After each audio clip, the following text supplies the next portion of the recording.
ሁላችንንም በሚያስደነግጥ ሁኔታ ፓስተር እዩ ጩፋ በአሁን ሰዓት ላይ ማስተርሱን መያዙ እየተነገረ ይገኛል። ይህንን ማስተርስ እዩ ጩፋ እንዴት ሊያገኘው ቻለ? ኮሜንት ሴክሽኑን ክፍት አድርጌላችኋለሁ። ለዚህም ሁለት መንገዶች አሉ። የመጀመሪያው የርቀት መማር ነው፣ ሬጉላርሊ ወይም ደግሞ የማታ መማር ነው። ታዲያ የርቀት ትምህርት በአሁን ሰዓት ላይ ማስተርስ ያሰጣል የሚለው በጥያቄ ምልክት ውስጥ ይቀመጥ። ለማንኛውም ፓስተር እንኳን ደስ አለዎት እያለን ቬሮኒካ አዳነ ልደቷ መሆኑንና አምራ ተውባ ልደቷን እያከበረች መሆኑን ብዙዎቻችን እያየን ይመስለኛል። የመልካም ልደት ሐሳባችሁንም እንድታሰፍሩላት ኮሜንት ሴክሽኑን ክፍት አድርጌላችኋለሁ። ስለ አዶናይና ስለ ጃኒ ያለኝን መረጃ ከመናገሬ በፊት አንድ ጥያቄ ልጠይቃችሁ ወደድኩኝ። ይህንን ቪዲዮ ተመልክታችሁት እንመለስ። ሁሉም ሃይማኖት በአጠቃላይ ሴትና ወንድ እኩል ናቸው ይላል። እኩል ነው የሚላል እንትን ይላል ሳይሆን ከጎን እኮ ነው የታች እኩል ልትሆን ካችልም ከጎን ወጣ። ቴንክ ዩ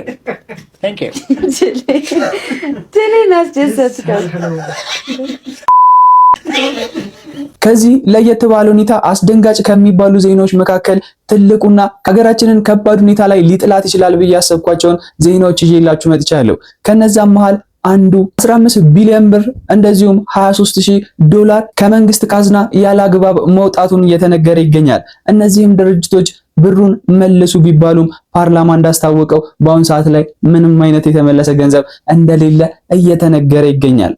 15 ቢሊዮን ብርና $23,000 ቁጥሩን በቅጡ ሰምታችሁኛል። 15 ቢሊዮን ብርና $23,000 ከመንግስት ካዝና ያለ አግባብ ክፍያ ተከፍሎ እንዲመለስ የታዘዙ ቢሆንም እስካሁን ድረስ አልመለሱም ይለናል የፌደራል ዋና ኦዲተር። 2016 እና ከዛ በፊት ዩኒቨርሲቲዎችን እና የገቢዎችና ጉምሩክ ቅርንጫፍ ጽሕፈት ቤቶች ላይ ኦዲት ተደርጎ 21.5 ቢሊዮን ብር እና $23,000 ያለ አግባብ ክፍያ ተከፍሎ ተገኝቶ ነበር። ይሄንን ክፍያ ወደ መንግስት ካዝና እንዲመልሱ ታዘው እስካሁን ድረስ 6.6 ሚሊዮን ብሩ ብቻ ተመላሽ ተደርጎ 15 ቢሊዮን ብርና $23,000 አልተመለሰም ይለናል። እነዚህን ክፍያ የከፈሉ ሰዎች ዩኒቨርሲቲዎቻችን ናቸው፣ የገቢዎችና ጉምሩክ ቅርንጫፍ ጽሕፈት ቤቶቻችን ናቸው። እንግዲህ ያለ አግባብ ክፍያ ከፈሉ የሚባሉት ስነ ምግባርን ያስተምራሉ፣ ትውልድን ይቀርጻሉ የሚባሉት ዩኒቨርሲቲዎቻችን ናቸው። ተደርሶባቸው እንኳን እንዲመልሱ ተጠይቀው የመለሱት 6.6 ቢሊዮን ብር ብቻ ሲሆን 15 ቢሊዮን አልመለሱም። የፌደራል ዋና ኦዲተር ተግባርና ኃላፊነቱ ኦዲት መስራት፣ ሪፖርቶችን ማውጣት፣ ማሳወቅ፣ የማስመለስ ወይም ደግሞ የመክሰስ ከሶ ፍርድ ቤት የመከራከር የሌላ አካል ነው። እነዚህ አካላት እንግዲህ አንመልስም ብለዋል። ቀጣዩ ምን እንደሚሆን እግዚአብሔር ያውቃል። መንግስት ወይ ግደልን በማለት ብዙዎችን ያነጋገረችውና የብዙዎችን ሐሳብ የገለጸች አንድ ወጣት ብዙ ሰዎች እየተነጋገሩባትና ሐሳባቸውን እየሰጡባት ይገኛሉ። መንግስት ወይ ግደልን በቃ ማለት በቃ እንዲሰችት አርገ ህይወታችን እንዲመስቀልቅልቅል አርገ ማለት ህይወታችን ለምን አጨርሰንም በቃ አንዴ መተ በመሳሪያ ሁላችንንም እንዲህ በቃ የለም በቃ መከራችን አብስተን መከራችን ከመታበዘው ለምን አገለንም? ለምን ምን አይነት ህይወት ነው እያኖርከን ያለው? ግን ምን አይነት መንግስት ነው የመጣው? ምን አይነት ህግ ነው ያለው? ምን አይነት በቃ ምን አይነት እንዴ ሰርተን መብላት እንኳን አልቻልንም ነው ወይ? ሆን ብላችሁ ያ ከሲስተም አስወጣችሁ የት እንሂድ? ሁለት ሀገር የለንም፣ መደበቂያ ሀገር የለንም። ያው ከተማ ልጅ መሄድ የለኝም እንዴ ዛሬ ወረዳ ምናምን ብለው ወረቀት ሰጥተው ነው ሄዱ፣ ስራ ሰጥተው ሄዱ። ያን ወረቀት እኔ አላቆም። በሚገርም ሁኔታ የኑሮ ጉዳይ ሰዎችን ብቻ አይደለም እያጠቃ ያለው። ከጀርባው የምትመለከቱት ዶሮ እንደ ሰው ልጅ በሁለት እግር ነው እየሄደ ያለው ቀና ብሎ። ይሄ ነገር ዶሮዎች ላይ የተለመደ ነገር አይደለም። ታዲያ ለዚህ ነገር የባለሙያ አስተያየትም ካላችሁ እንደዚሁም ለመዝናናት ያክል የፈለጋችሁትን ነገር እንድትናገሩ ኮሜንት ሴክሽን ክፍት አድርጌላችኋለሁ። በመቀጠልም እኔና እናንተ 5 ጣት ኖሮን የማንበለውን አበላል ያለ 5 ጣት ያለ እጅ በሚያስገርም ሁኔታ ከጀርቤ እንደምትመለከቱት እንደዚህ እያደረገ ይገኛል። እኔ ልሳቅ ልገረም ምንም የገባኝ ነገር የለም። ከእናንተ ጋር አብሬ ግራ ልጋባ ግን ይዤላችሁ መጥቻለሁ። Political coverage and analysis. Watch The Source weekdays on CNN. አያቶሬት አንድ ዛል ነው አንድ እንጀራ ነው በሶስት ጉርሻ ነው በሰበከር ሱልፉ ያቹ ማለት ነው በሶስት ጉርሻ ማለት ነው እና የመጀመሪያው ማለት ነው መጀመሪያ ሁለቱ አንዱ እኔ አይደርስ ማለት ነው ሁለት ነገሮች ማለት ነው እኔ አይደርስ መጀመሪያው ላይ ያለ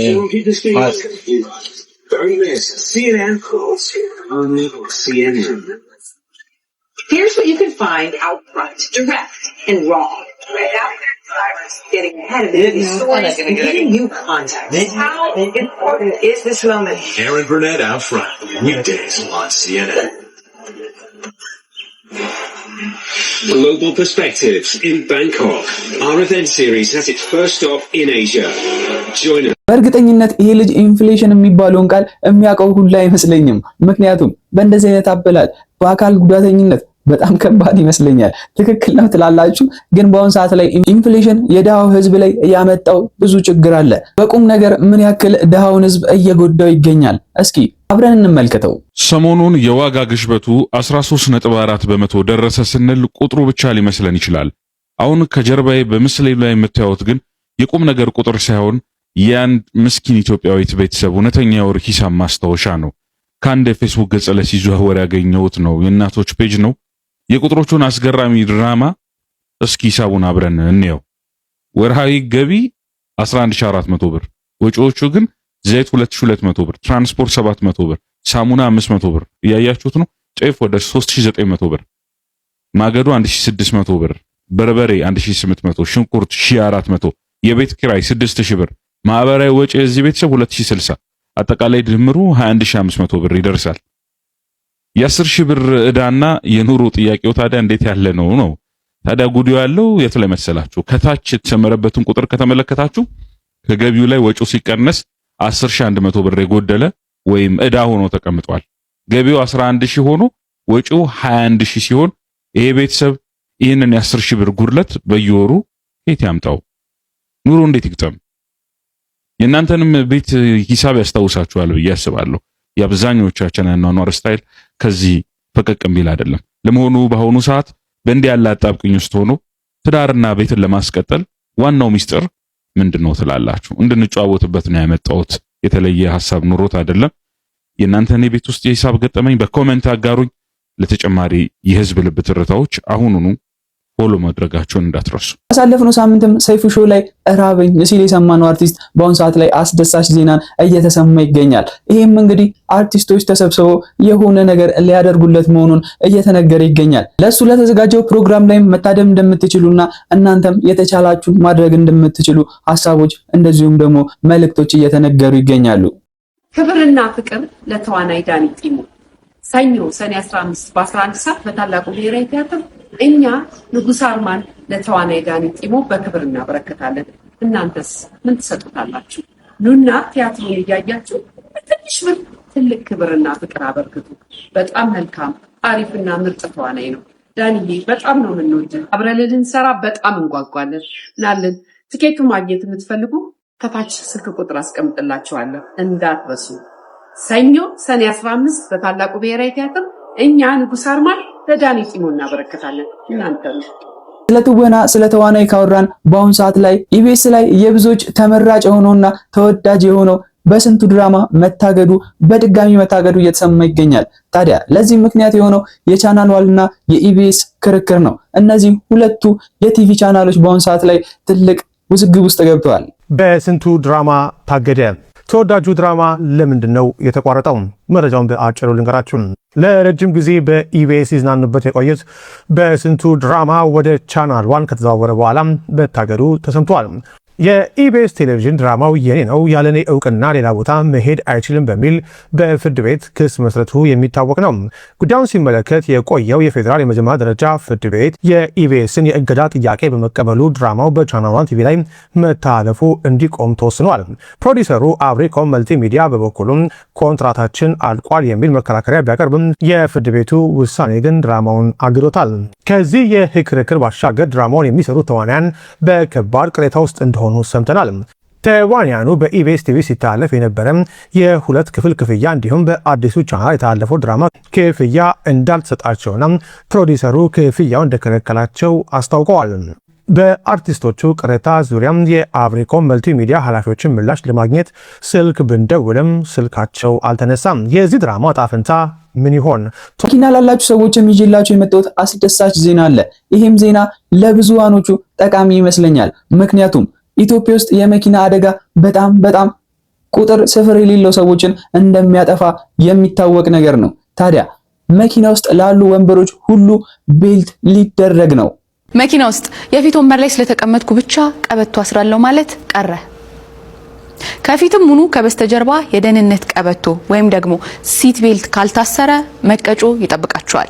የኢትዮጵያ መንገድ ደህንነትና መድህን ፈንድ አገልግሎት አዲስ መመሪያ እያዘጋጀ ነው። አዲሱ ሕግ ምን ይላል?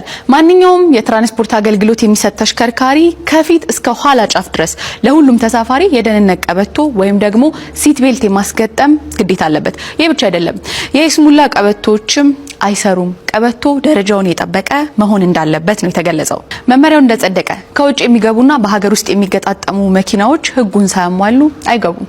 ነባር መኪናዎችን በጊዜ ሂደት እንዲያስገጥሙ ይገደዳሉ።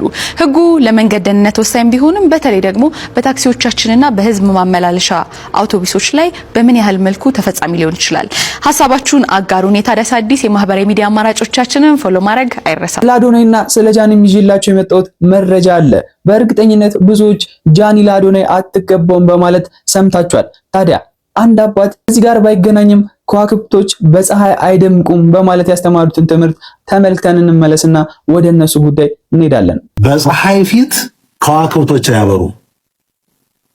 በሚደክሙ በሚወርዱ በሚሰሩ ሰዎች የማይሰሩ ሰነፎች ቦታ የላቸው። በሚታተሙ በሚጸልዩ በሚጾሙ በሚሰግዱ እምነታቸው በሚቆርቡ ፊት የሚያወሩ የሚያሙ በእምነታቸው ያልጸኑ የማይጸሉ ሰዎች መብራት የላቸውም። በዚች ምድር ላይ በፀሐይ ፊት ከዋክብቶች አያበሩ። አዎ ይሰወራሉ። ብርሃናቸው አይታይም፣ አያበራም። በተአምር በሚሰሩ ሰዎች የማይሰሩ ሰዎች ቦታ የላቸውም። የማይሰሩ ሰዎች በተአምር ብርሃናቸው አይታይም። ስራ ማለት ብርሃን ነው። ብርሃናችሁ በሰው ፊት ይብራ ያለው ማቴዎስ ወንጌል ምዕራፍ 6 ላይ ጌታችን መድኃኒታችን ኢየሱስ ክርስቶስ ብርሃናችሁ በሰው ፊት ይብራ። ስራ ብርሃን ነው። ምግባር ብርሃን ነው። ሃይማኖት ብርሃን ነው። ሃይማኖት፣ ምግባር፣ ፍቅር፣ ታታሪነት፣ እምነት ባላቸው ሰዎች እነዚህ ነገር የሌላቸው ሰዎች ማብራት አይችሉም። ስለዚህ እኩልነት ያለው ፍርድ ቤት ብቻ ነው። እኩል አይደለም። የሚሰሩ የማይሰሩ፣ የሚተጉ የማይተጉ፣ የሚያነቡ የሚማሩ የማይማሩ በተአምር እኩልነን ማለት ራስን ማታለል። እኩል ምን ሆነው ፍርድ ቤት ስር የጃኒና የአዶናይን ቪዲዮ ከማሳየቴ በፊት እናንተ በጃኒና በአዶናይ በጃኒና በጆን ዳንኤል ምን አይነት ሐሳብ አላችሁ? ይህንንም ጉዳይ ወደ እናንተ ይዤ የመጣሁት አንድ ምክንያት አለኝ። በዛሬው ዕለት ሶሻል ሚዲያ ላይ ሲዘዋወር ያገኘሁት አንድ ቪዲዮ አለ። ይህም ቪዲዮ ጃኒና ጆን ዳንኤል አብረው ተኝተው፣ ይህም ቪዲዮ በኤአይ የተሰራና እነዚህ ልጆች ህይወት ላይ ምን ያክል ተጽዕኖ ሊኖረው እንደሚችል ላልገመቱ ሰዎች መልእክቴን ለመናገር ነው። ምክንያቱም ይቀጥላል የሚልም ጽሑፍ ጽፈውበት ስለነበር አግባብ የሌለውና መጥፎ ተግባር መሆኑን ከወዲሁ መናገር እፈልጋለሁ።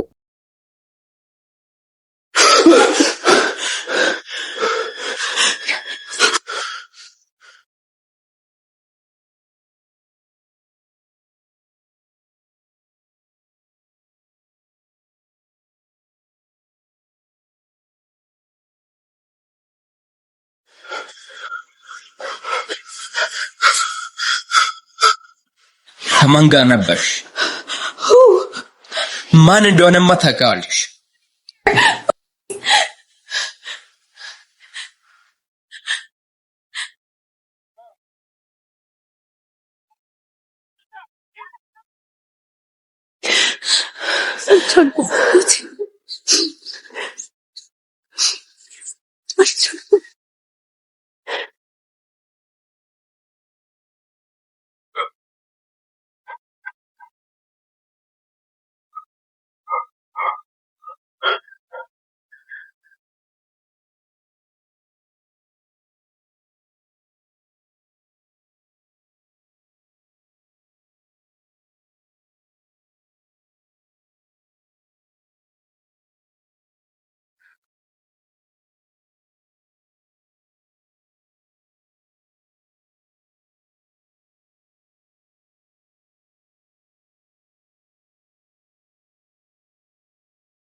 እንደተመለከታችሁት ከእውነት የራቀ ቪዲዮ ነው። ይህም ቪዲዮ ብዙዎቻችሁ እንደሚያስደነግጥ እርግጠኛ ነኝ። ምክንያቱም ይሄ ወጣት ትውልድ በእንደዚህ አይነት ነገር ላይ አይደለም ፎከስ ማድረግ ያለበት።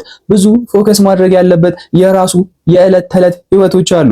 በእንደዚህ አይነት ጉዳዮች ክርክር ወይም ደግሞ አለመግባባቶች ሊፈጠሩ ይገባል ብዬ አላስብም። ጥያቄ ለዲያስፖራ እንዴት ነው የወጣችሁት? ማለት ወደ ውጭ የወጣችሁበት መንገድ እስኪ መንገዱን ጠቁሙ። እንግልት ምናምን ያልበዛበት ግን በቃ በህጋዊ የምንወጣበትን መንገድ እስቲ ጠቁሙ። ከምንም አታገናኙት፣ ግን መውጣት ፈልጌ ነው። እንዴት ነው ከሀገር የወጣችሁት? ማለት ዝም ያለ ኑሮ የኖራችሁት እንዴት ነው? ያው ቢል ነው ቢል ምናምን እንደሚያሳድ ኑሮ በሀገር እንደምናፍቅ እሱን እርሱት። አሁን ከረንትሊ የተሰማኝ ነገር ምንድነው ታውቃላችሁ? እንዴት ነው የወጣችሁት? እስቲ መንገዱን ንገሩ በማርያም። በዓለም አቀፍ ደረጃ በተሰራ ሪሰርችም ይህ ወጣት አንድ እያሻሻለው የሚገኝ አንድ ነገር አለ። ይሄም ነገር ባያሳምነኝም ሪሰርች ተሰርቶበት በብዙ ሚዲያዎች እየተነገረ ያለ ነገር ነውና መቀበል ግድ ይለናል። ይሄ ወጣት መጠጥ እያቆመ እንደሆነ ብዙ ሚዲያዎች እየተናገሩ ይገኛሉ። እስኪ መረጃውን እንመልከተው።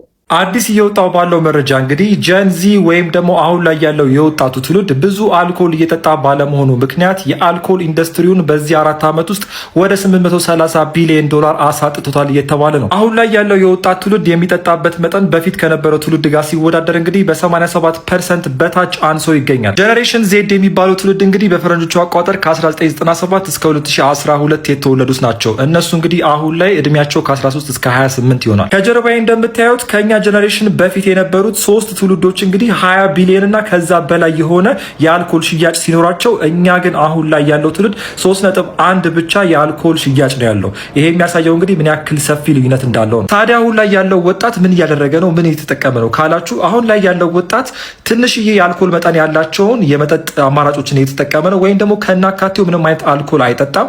በተጨማሪም ደግሞ እያተኮረ ያለው የአካል ብቃት እንቅስቃሴ ላይና የአእምሯቸው ደህንነትና ጤንነት ላይ ነው። እንደገናም ደግሞ ፐርሰናል ዴቨሎፕመንት ወይም ደግሞ የራሳቸውን ህይወት ማሻሻልና ሙሉ ለሙሉ የተሻለ ጤናማ የህይወት ስታይል ወይም ደግሞ የህይወት አኗኗር ዘይቤ መገንባት ላይ ያተኮሩት። ይሄ በጣም ደስ የሚል ዜና ነው። ህዝቡ የሚፈልገው አሁንም ቢሆን ሰላም ነው የሚፈልገው። ህዝቡ ጦርነት አይፈልግም። እናንተ ስልጣን ለማራዘም ስትሉ ጦርነት የሚታውጁ መሪዎች ጥንቃቄ አድርጉ። ያለውን ችግር በሰላማዊ መንገድ መፍታት ነው። ህዝቡ ካሁን በኋላ በሰላም መኖር ብቻ ነው የሚፈልገው። በአገሪቷ ላይ ጦርነት የሚያውጅ መሪ ሳይሆን እሱ ተልእኮ ያለ ሰይጣን ነው። ለምን እናቶች ያለቅሳሉ? ለምን ህፃናት ይሞታል? ለምን ንብረት ይፈርሳል? ለምን ቤት ይፈርሳል? ለምን ሰው ይቸገራል? ለምን ይሰደዳል? ለምን ይለምናል? ከቤት ወጥቶ ጎዳና ላይ መለመን ደስ ይለዋል እንዴ? እንግዲህ ሰው ከቤት ወጥቶ ጎዳና ላይ ነው የሚለምነው ጦርነት ካለ። በ2018 ዓመተ ምህረት ተስፋ እንዳልቆርጥ 2019ንም ተስፋ እንዳደረገ ያደረገ ንግግርና ቪዲዮ ይሄ ነው። የኔ ጌታ ከማይረባ ካድሬና ሚሊሻሪ እድሜ ቀንሶ ይስጥ፣ የኢትዮጵያ አምላክ ይጠብቅ። እኔ ሌላ ምንም ማለት በቃ እኛ የምንፈልገው ሰላም ነው። አመሰግናለሁ። ለምን አልተናገርም ይሉኛል። አልናገርም፣ እባካችሁ ተውኛው። እኔ ወደ ስራው እንጂ አሁን ወደ ወሬው ባልገባ ደስ ይለኛል። ወደ ስራ እንግባ ካላችሁ እንግባ፣ እንስራ። ምን እንስራ እንበልና እንመካከር። ቤተክርስቲያኒቱን እንዴት እናሻግራት ካላችሁ ነው እኛ ፊት ለፊት እንቁም። በዚች እናት አንጋፋ ኦርቶዶክሳዊ ተዋህዶ ቅድስት ቤተክርስቲያን አፉን ያልከፈተ እጁን ያልሰነዘረ የለም። ሳይናገሩ መስራትን መልመድ አለብን። እኛ ተናግረን የማንፈራ ከሆነ ብዙ ብለን ምንም እንዳላልን ከተቆጠርን ምንድነው የነገር ልምምዱ? ተው ልማዱ ነው ይለፍልፍ። በእኛ በአባቶቻቸው ማፈር ከጀመሩ ውለው አድረዋል። ግን የኛው እኛን አናያቸው እኮ እያለን መሰረቷ እየተናጋ ክብሯ እየተነካ እዚህ ግቡ በማይባሉ ዘመን በወለዳቸውና በፈጠራቸው እየተሰቃየች ቤተክርስቲያን ታላቅ ፈተና ላይ ነው ያለች። ክብሯን እናስጠብቅ፣ ልዕልናዋን እናስጠብቅ። እኛ የላይ ፈሪ የታች ፈሪ እያልን በመንደሩ በጎጡ በጥቅማ ጥቅሙ በሸቀጣ ሸቀጡ መከራ ስናይ መዋሉን እንርሳው። አብያተ ክርስቲያናት ሲቃጠሉ በታሪካችን ውስጥ እንደዚህ ታላላቅ ገዳማት አድባራት ክፎች ተነስተው ሲያቃጥሏቸው እኔም አብሬ ብለው እኮ እየገቡ የተቃጠሉ ወገኖች አሉ። ሲኖዶሱ ይድረስ ከላይ እስከ ታች በመናበብ አስፈሪ በሆነ መልኩ ግርማ በተጎናጸፈ መልኩ የማንንም ማንን ሳይነኩ ሳይገፉ የራስን ክብርና መብት የመጠበቅ የማስጠበቅ ክርስቲያኖች የተሳደዱበትን መምራን የተገፈተሩበትን የምእመናንን ክብር እንጠብቅ እናስጠብቅ። ከደሞዝ ጭማሪ ይልቅ ወጥ ጭማሪ ተመችቶናል ሲሉ ማዕድ የተጋሩ ሰዎች ተናገሩ። ነጭ ሸሚዛቸውን ቀይ ወጥ ሲያስነኩ የዋሉት ባለስልጣናት አንድ ጉርሻ ለአንድ ጉሮሮ ለተሻለ ኑሮ ብለዋል። እንግዲህ ሰው ሲበላው ውሏል። እኛ ህብረተሰቡን የምናበላው የማህበረሰቡን አንጀት ለመብላት ነው። ዛሬ አንጀቱ የተበላ ማህበረሰብ ነገ ሸራ ይበላናል። ልብ ለማግኘት ስንል በሆድ በኩል ነው የምንሄደው። ምክንያቱም ሆድ የልብ ጎረቤት ነው። ማንኛውም ጉርሻ የሚፈልግ አካል ጉርሻ ከመስጠት ወደ ኋላ አንልም። ምክንያቱም ጉርሻችን ባያጠግብ እንኳን አፍ ይዛል። እኔ ደግሞ ያው የማጉረስ ጸጋ አለኝ። አጎርሳለሁ የሆነ ሰዓት አስጎርሳለሁ። እኔ በወር 400 ምናምን ጉርሻ ብጎርስ ነው። እናንተ ብሉ እንጂ እኛ እንደው ጠግበናል። እና የተከበረው ምግብ ቤት እንዲያውቅ የምንፈልገው ጉርሻን የሚጸየፍ ትውልድ ያስፈልገናል። ጉርሻ የሆነ ሰዓት ላይ በቃ መባል መቻል አለበት። አለበዛ እናንተም ስትበሉ እኛም ስናስበላ እንኖራለን። አንድ ቢራ አልጋብዝሻልኩና ይሻለችና እንደለበሰች እኩና እንትን ለስላሳ ከፈትና ውስጥ ጂን ጨምርበት አልኩት። ለስላሳው ላይ እሺ ጂን አስጨመርኩና አሽግና አምጣ አልኩት። አመጣ ሰጣት። ለኔም ቢራ ሰጠኝ። ጠጣት። ዳክ አድርገችው። በጣም ጥሩ አልኩና የሚቀጥለው ግን ይቀር አልኩና አሁን ደገመች። ሰደክም ወይ ሰርዬ እባክሽ እንቅልፍ ይመጣል ተኛ አልኳት። የት ተኛለህ? አልጋ ልከራይ ግባ ተኛለች። ገባሁና ቁጭ አልኩ ወንበር ላይ ውልቅልቅ አልኩልኝ እና ልብሴን እዛ ጣልኩና ተኛው። ውሸቴን ነው እንቅልፍ አለኝ። እሺ ወይ ሰርዬ ነው ተኛ አልኳት። መጣች ተኛች። እቅፍ አልኩና እዚህ ግንባሯ ላይ ሳም አረኳት። ይከተል ሳም አልኩና ወደዚህ ወደ ከንፈሯ ላይ እኮ እሺ አንቺ አታጣምጪ እሺ እሺ አሁን ከንፈሯን ግጥም አልኩ። ነከስኩና ያዝኩና ስዳብሳት ጡቷም ደስ ይላል፣ የጭኑም ደስ ይላል።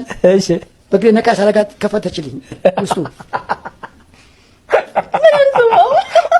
እሺ እሺ የሰማችኝ ነው። ጆሮዬን ይዳለው ጋሽ አልሰማሁም። ያውነት ጋችን ቀጠለ። እሺ አረገዘች። ሳይ ቁም ነገሩስ ነው። ደስ አይልም? ደስ አለኝ በጣም። እሺ የእርጉዝ ልብስ ገዛሁላት፣ አሳመርኳት።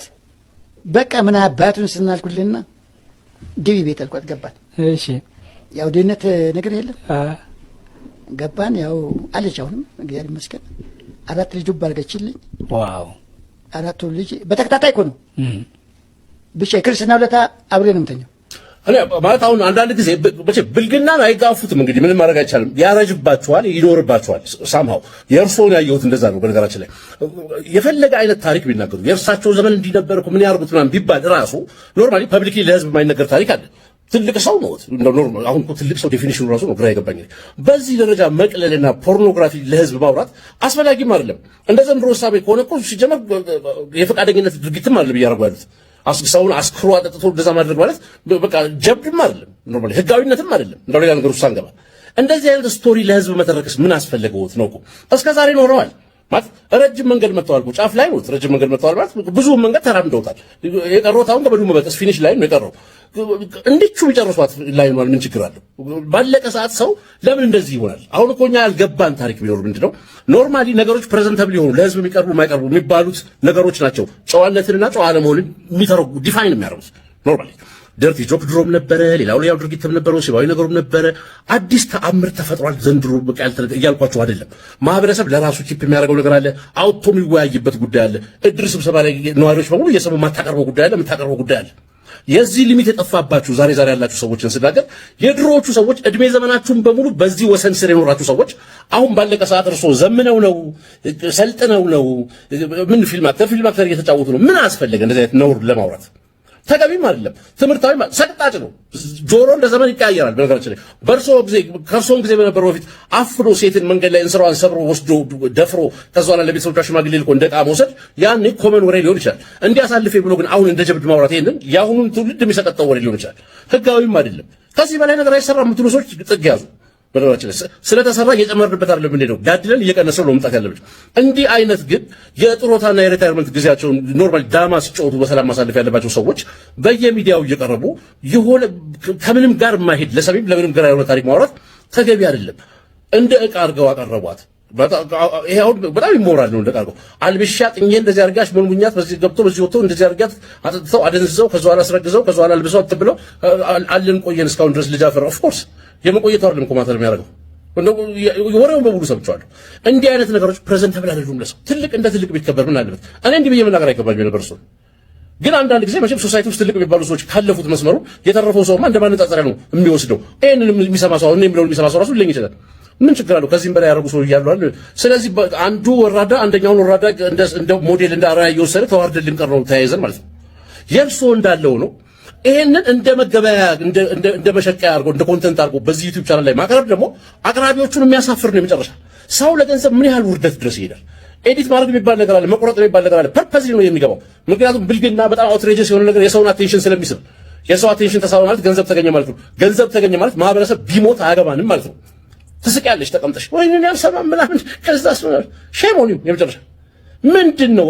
አሁን ትልቅ ሰው ነህ አንተ የተቀመጥከው እንደ ሆስት ተብዬ አንዳንድ ከትልቅ ባክግራውንድ የመጣችሁ ሰዎች እንዴት እዚህ ልትወርዱ ትችላላችሁ? ግን የማይገባኝ ነገር ሙያውስ እንደው ጋዜጠኝነት ውስጥ ጋዜጠኛ ብለው ከሌሎቹ በተለየ ስላየው ነው አንተ እንደ ባክግራውንድ እንደ ኤክስፒሪየንስ ከዚህ እንደመጣው ነው። እንግዲህ ኤቲክስ የለውም እስከዛሬ በዘፈቀደ በግብር ጣው የተመጣው ዝም ብሎ ስርዓት የሚባል ነገር ቋል እንግዳ ተጋብዞ እንግዳው የሌለ ስድብ ህብረተሰብን አንድን እምነት ሙልጭ አርጎ ቢሰጥ ኖርማሊ ከዛ የምትፈልገው ኮንተንት ካለ እሷን ለማውጣት ብለህ ተጠቀም ይሆናል እንጂ ኤዲት ማድረግ አላማው እሱ እኮ ነው። የተወራ ሁሉ ፖስት አይደረግም። እደ ኦፊሻል ነገር እየተሳሳቃችሁ ቁጭ ብላችሁ እሺ በጣም ደስ ይላል አሳቁኝ አንቺ አትስሚ ነው እየተባለ እንደዚህ ሆረብል ፖርኖግራፊ ወሬ ተሰራላችሁ እንዴ? ዘመን ስንት ነገር ደርሶ እኛ በዚህ በቃ እንመካከር ስለማችል መንገደኛ ሁሉ ዩቲዩብ ይከፍታል። የሆነች ፖስት ቺክ ያመጣል የምትስቅለት ፊቸሪንግ ከዛ ላይ ይገባል። በጣም ብዙ የቅሌት መድረኮች እዚህ ቻናል ላይ እየቀረቡ ምን ነው እንዴ? ነገ ጧት ሰው ወገን ይኖረዋል። ልጅ መቼ ታናሽ ይሆን ነገር ምንድነው እያስተላለፍን ያለው ምን እናገረው ተብሎ አይታሰብም እንዴ? ይሄ በጣም የሚያሳፍረው ሲወራ የሆነ ሰሞን እኔ መወያያ የሆነ ሰሞን ማላወራው ለዛ ነው። መወያያ የሆነ ሰሞን የመወያያው አካል ትሆንና ያልፋል። ካለፈ በኋላ ሰው መስማት ማዳመጥ የሚችልበት ስሜታዊነቱ ከዘለለ በኋላ ግን ምነው ሶስት ሰው እንኳን ቢያዳምጥ ይሄ ነው ነው። በነገራችን ላይ እርሶም በጣም መደበቅ ያለበት ሰው ነው። ከትልቅ ሰው አይጠበቅም። ትልቅ እድሜ ብቻ ሲሆን በጣም ነው። ከቻናል ከባለሙያ አይጠበቅም። ከዚህ በፊትም ባለሙያ ማለት ብዙ ሰው ሊቀየመኝ ይችላል። ግድ የለም እሺ በሉኝ ይሁን። ያኛውንም ማለት እችልበታለሁ። መንገደኛ ዱርዬ ማለት እችልበታለሁ። ግን እንደው አትሊስት ግን እንደው በተወሰነ ሪስፔክት ደረጃ ምንድነው ደግሞ ማሰብ ማንን ገደለ? የሚሻል ነገር ለሰው ማስተላለፍ ማንን ጎዳ?